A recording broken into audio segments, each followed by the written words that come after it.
आलिया, मुझे तुम्हारी रिपोर्ट्स देखनी है। मेरे पास नहीं है रिपोर्ट्स। ऑनलाइन तो होंगी ना, मुझे लिंक दे दो।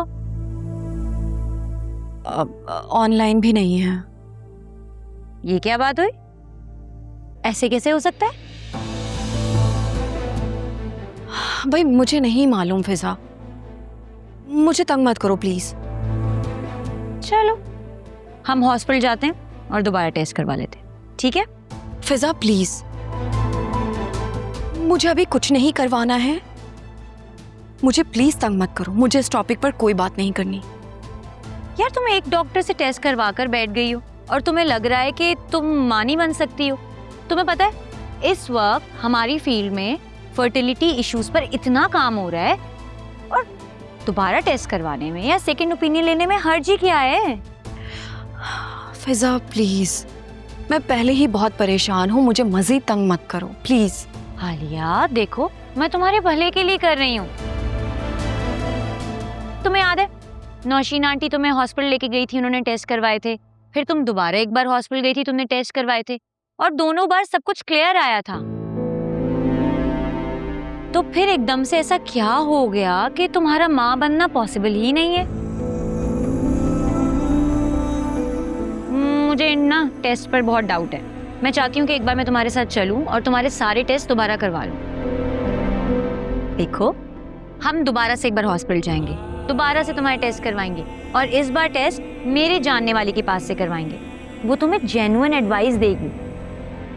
ठीक है, लेकिन आज नहीं, हम एक दो दिन में चलेंगे, ठीक है? ना ना ना ना ना ना, एक दो दिन में नहीं, हम कल ही चलेंगे। आ रही है समझ मेरी बात?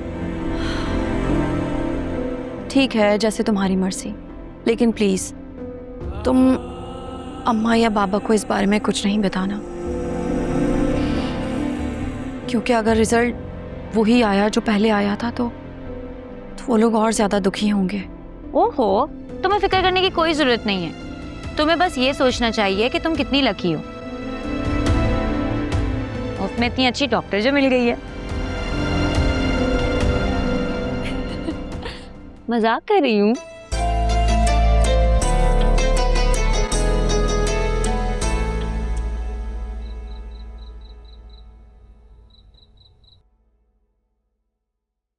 मेरी मम्मा को छोड़ आए हो? वरिया प्लीज सब्र रखो, सब कुछ ऐसे ही होना लिखा था। काश मम्मा मेरी बात मान लेती, काश मम्मा मेरे साथ अमेरिका चली जाती। उन्होंने मेरी एक बात नहीं मानी। अल्लाह ताला ने उनकी इतनी जिंदगी लिखी थी।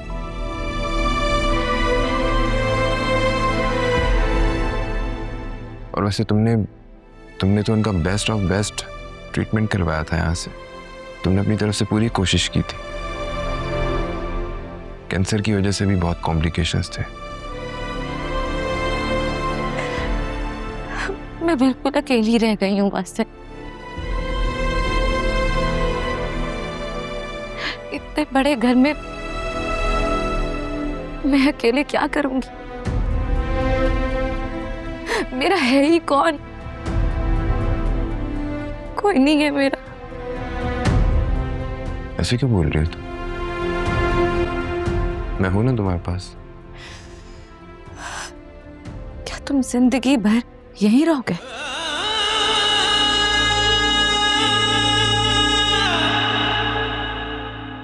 नहीं ना, तुम तो थोड़ी देर यहाँ बैठोगे फिर चले जाओगे। तुम्हारे पास तो अपनी फैमिली है, अपनी वाइफ है। मेरे पास कौन है? मेरे पास कोई नहीं है।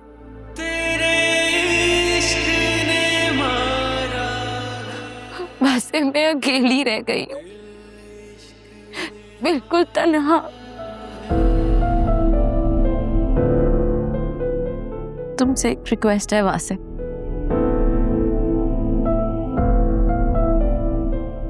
क्या तुम आज रात के लिए यहाँ रुक सकते हो?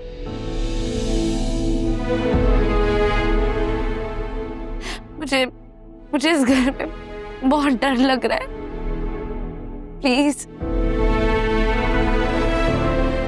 फिर ये मैं रुक जाता, बट मुनासिब नहीं लगता ना। आई थिंक मुझे चलना चाहिए। मैं कल आऊँगा, तुम सो जाना, ठीक है? वैसे प्लीज आज रुक जाओ। मैंने कहा ना फरिया, मैं कल आऊँगा।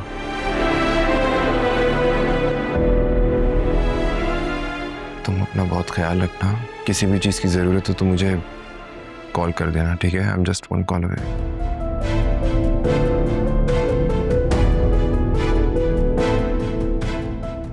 Take care of yourself.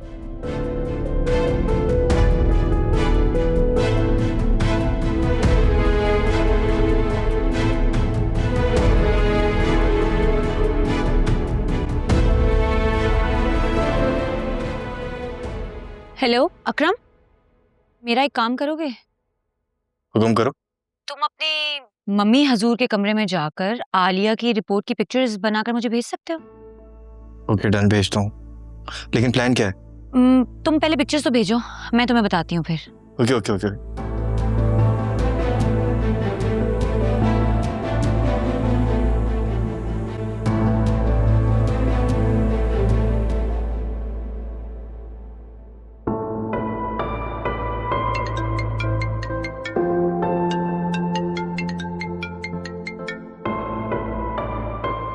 Faraz, आप कब आएंगे? मैं पूरी कोशिश कर रहा हूँ, जैसे ही फ्लाइट मिलेगी मैं फौरन आ जाऊंगा। आजकल यहाँ से सिर्फ हफ्ते में एक ही फ्लाइट ऑपरेशनल है। आई एम सॉरी, मैं इस मुश्किल वक्त में तुम्हारे साथ नहीं हूँ। आखिरी वक्त में मैं उन्हें देख भी नहीं सका। आपने मम्मा का बहुत साथ दिया था। अगर उनकी तदफीन के वक्त आप यहाँ होते उनको बहुत सुकून मिलता, लेकिन शायद यही किस्मत में था। तुम बस उनकी मग़फ़िरत की दुआ करो। फरिया, घबराना नहीं। मैं दूर जरूर हूँ, लेकिन तुम किसी भी वक्त मुझे कॉल कर सकते हो।